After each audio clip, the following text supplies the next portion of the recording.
Go. So kids, happy Easter. Yesterday we were looking at the cross. Today we're looking at the resurrection. What happens if I get a whole lot of Mentos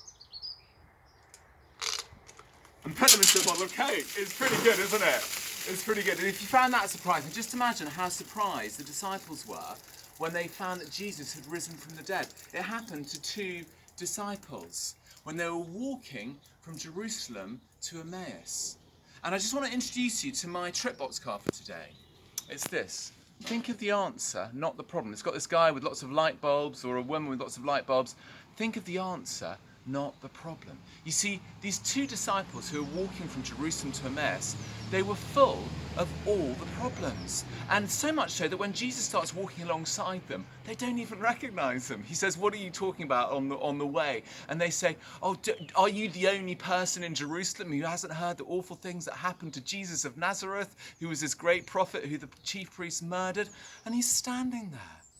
But their heads are so full of what isn't happening, of all the problems, that they can't even see it. Even right at the end, they tag along this little line. Some women amongst us, they went to the tomb this morning, they saw a vision of angels, and then they start talking about the problem again. They can't believe the women who tell them that Jesus is risen from the dead.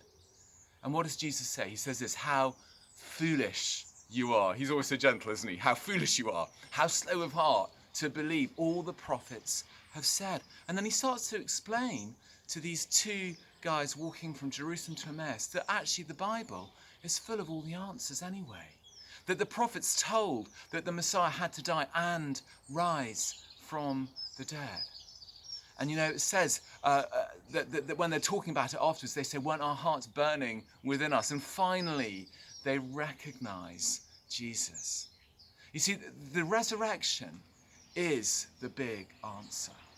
The resurrection means that whatever problem we can ever face in our lives, and we will face big ones, the resurrection is a bigger answer than any problem we can ever face.